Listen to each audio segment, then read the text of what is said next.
မင်္ဂလာပါခင်ဗျာ Firefly မြန်မာ Channel မှာပြန်လည်ကြိုဆိုလိုက်ပါတယ်ဒီနေ့မှာတော့ကမ္ဘာသမိုင်းမှာလူသားချင်းစာနာမှုကင်းမဲ့တဲ့ရာဇဝတ်မှုတွေတည်းတစ်ခုကိုပြောပြတင်ဆက်ပေးသွားမှာဖြစ်ပါတယ်ဒီလူရဲ့နာမည်ကပေါရှက်ဖာလို့ခေါ်ပါတယ်သူတည်ထောင်ခဲ့တဲ့ကိုလိုနီဒီကနီတက်လို့ခေါ်တဲ့ရွာလေးတစ်ခုဟာအပြင်ပန်းကြည့်ရင်တော့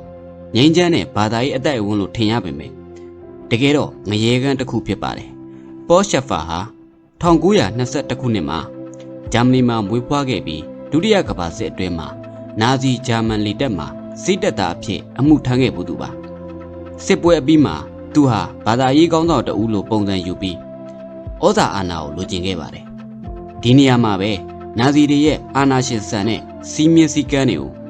သူ့ရဲ့နောက်ပိုင်းဘဝမှာအပြည့်အဝအသုံးချခဲ့တာကိုတွေ့ရပါတယ်1962ခုနှစ်မှာတော့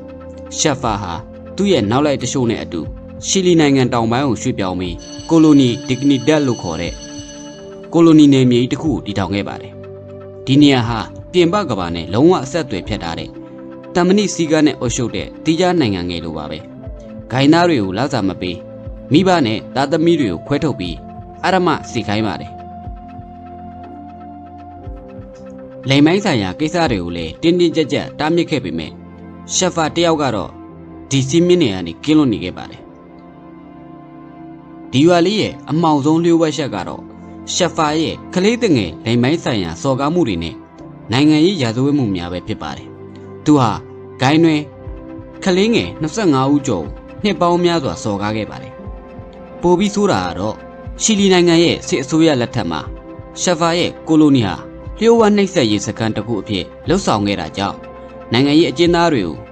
ဒီနေရာမှာခေါ်ဆောင်လာပြီးနှိပ်စက်ညှဉ်းပန်းခြင်းလူပျောက်ဆုံးအောင်လုပ်ခြင်းစတဲ့အမှုတွေမှာသူဟာတိုက်ရိုက်ပါဝင်ခဲ့ပါတယ်ဒီလိုရာဇဝတ်မှုတွေကြောင့်ပေါရှက်ဖာဟာ1996ခုနှစ်မှာရှီလီကနေထွက်ပြေးတိမ်းရှောင်ခဲ့ပါတယ်သူဟာ10နှစ်ကြာပုံအောင်နေခဲ့ပေမဲ့2005ခုနှစ်မတ်လ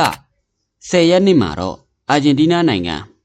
ဘျူနိုအေရီမြို့အနီးမှာဖမ်းဆီးခံခဲ့ရပါတယ်ဖမ်းမိချိန်မှာသူဟာအသက်84နှစ်ရှိနေပြီးဘိန်းတက်ကလထိုင်နဲ့ရဲလက်ထဲပါသွားခဲ့ပါတယ်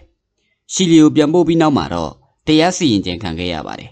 ကလေးတငယ်လိမ်မိုင်းဆိုင်ရာစော်ကားမှုအတွက်ထောင်ဒဏ်33နှစ်ချမှတ်ခံခဲ့ရပြီးနောက်ပိုင်းမှာတော့လူတက်မှုပြန်ပေးဆွဲမှုစတဲ့အမှုတွေအတွက်ပြစ်ဒဏ်ထပ်မံချမှတ်ခံခဲ့ရပါတယ်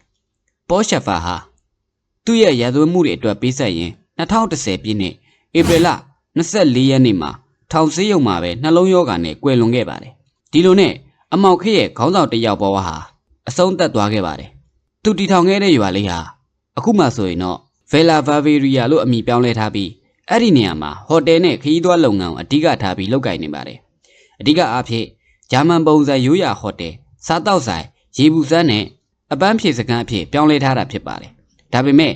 ဗီလာဗာဗေရီယာမှာသူ့ရဲ့ရှုပ်ထွေးတဲ့တမိုင်းကြောင်းကိုအသေးစိတ်ဖော်ပြထားတဲ့တမိုင်းဝင်ပြတိုက်တစ်ခုလည်းရှိပါတယ်ပေါရှက်ဖာရဲ့ဖြစ်ရဟာအာနာကိုအလွဲသုံးစားလုပ်ခြင်းရဲ့ကြောက်စရာကောင်းတဲ့ရလဒ်ကိုတတိပေးနေပါတယ်ဒီလိုတမိုင်းဝင်ဖြစ်ရတဲ့နဲ့ပတ်သက်ပြီးတင့်ရဲ့အမြင်ကိုကွန်မန့်မှာမျှဝေပေးခဲ့ပါဦးဒီလိုစိတ်ဝင်စားစရာကောင်းတဲ့အကြောင်းအရာတွေကိုနောက်ထပ်သိချင်နေဆိုရင်တော့ကျွန်တော်ရဲ့ channel ကို subscribe လုပ်ဖို့မမေ့ပါနဲ့ခင်ဗျာနောက်ဗီဒီယိုမှာပြန်တွေ့ပါမယ်